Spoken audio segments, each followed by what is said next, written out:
Doc Lauk, I'm running for CCSD Board of Trustees. Take back our schools. Two questions. What do you think of the crony capitalists on both sides of the aisle, the lobbyists for them, that wants to sneak in the reauthorization for the Export-Import Bank to go to the transportation bill? And the president's already said he will sign it, go along with it. So reauthorization of the XM. And number two, Governor Cuomo is having second thoughts about some parts of Common Core. What are your views on Common Core? Yeah, great, thank you. Look, I'm in favor of re-upping the Export-Import Bank. I'm in favor of that. I'm not in favor of this trade deal. I'm not in favor of NAFTA. I've led trade delegations all around the world. We should be engaged with the world. Export-Import Bank can help us do that. There's a growing middle class in countries all around the world. We need to market to those, but we need to build our own economy. I think these deals that allow multinational corporations to sue their own government in order to evade standards for workers and standards for the environment is bad for us. It's bad, and it's bad for our economy. But I am in favor of, I don't know about the particular vehicle, but I'm in favor of reauthorizing the Export-Import Bank. The Common Core. Look, my state was one of the states that sailed out and is implementing the Common Core curriculum. But this is how we did it in our state. We actually collaborate and partner with our teachers, and we treat them as the honorable and respected professionals that they are, and that our kids depend upon. So I'm in favor of Common Core, but you have to implement it in collaboration with your teachers, I believe. On public education generally, in my state, instead of cutting it, we actually increased funding by 37%. And we used to do a poll every other year of our teachers to ask them about the learning environment in the classroom, things that are working, things that are not working. As I look at the future of public education, I think we have to get out of the conversations that have mostly been about maintaining minimum standards and enforcing some standardized tests. Probably too many standardized tests. And we need to move forward now and talk about how we can create a much more holistic learning experience for our kids so that they understand conceptual thinking, problem solving, working with others, collaborating. That means you can't discard the music programs and the arts programs, thinking foolishly that might make life better. So I see four big opportunities on the horizon for public education. And one is we need to go to universal pre-K in our country. There is no better return on our dollar than pre-K programs. I saw the experience in my own city when we went to full-day kindergarten in Baltimore. Not one grade had scored majority proficient in reading and math prior to that. But the first cohort of full-day kindergarten, scored above the national average in reading and math for the first time, and that created a wave all the way through. So universal pre-K is one. The second piece is creating a much more holistic way of learning. Let's make sure we have music. Let's make sure we have art. Let's make sure we have environmental literacy, wellness, and other things that make for the whole child's development. Third piece is this convergence of what we've learned about how people learn, individual cognitive skills, and what the iPad and technology can do by way of presenting material in a way that's best patterned for every individual learner.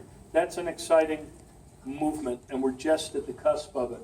And the fourth thing, I'd like to see us redesign that fourth year of high school so that more of our kids graduate not just with a high school diploma, but with a year of college credit under their belts and a certificate in a skill that is actually needed in today's work world. A lot of that can be filled with technical.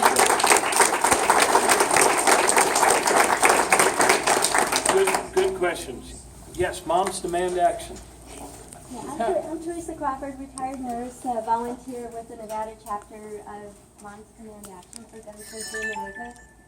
And I know that as governor of Maryland, you did a lot to implement gun safety laws that have made a difference. here in Nevada, we aren't as far ahead. We're number 5 in women killed by men, more than half with a gun. We're number 15 in gun violence overall. You're more likely to die of gun violence than by a car crash in the state of Nevada. Recent events have shown us it's urgent to take action. As president, what could you implement federally through executive action to make our communities safer? Yeah, I will do as much as I possibly can by executive action, but also by forging a new consensus for passing gun safety legislation. Somebody said to me, "How are you ever going to do this with the Republican Congress?" But look, in this impermanent world, I think we can all agree that none of us is going to be here forever, right? Neither will this Republican Congress.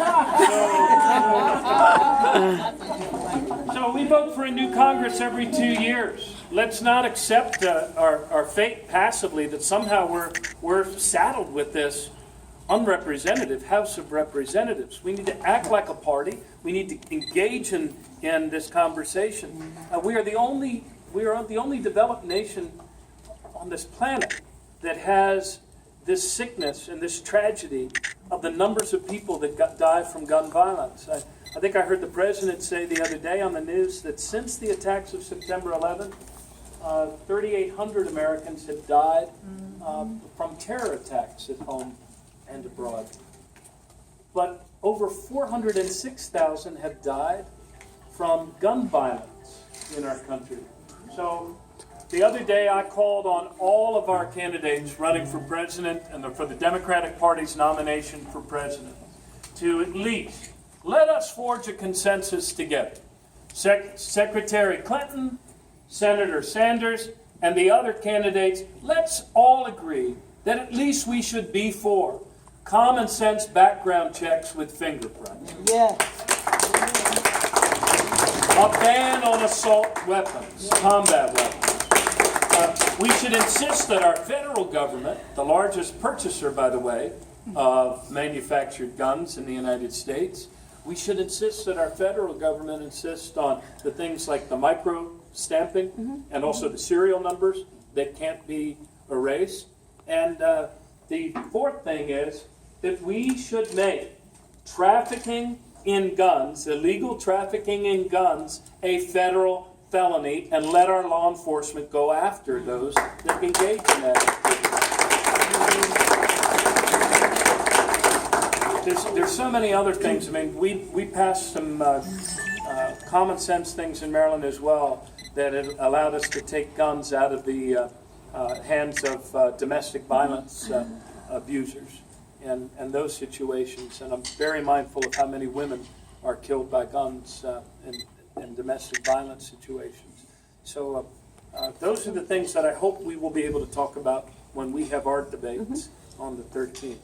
We can't give up on this. Like sometimes people say, how do you ever expect to get this through this Congress? This Congress will change. And many are the instances of legislation that did not succeed the first or the second time or the third time. But you don't give up. You keep keeping on. And then eventually, with God's grace working upon our circumstance and the goodwill of people, we find a way to get it done. It took us 3 times to get marriage equality passed in Maryland, but we got it done. It took us 3 tries to repeal the death penalty in Maryland, but eventually we got it done. So you never give up. What I've learned as an executive is there is a new issue always coming over the horizon, and you never know the combination of votes and circumstances that will allow you to get these things done. So I'm not going to stop talking about it in the course of this campaign, and you shouldn't either. And thank you for the good work that you do in demanding action.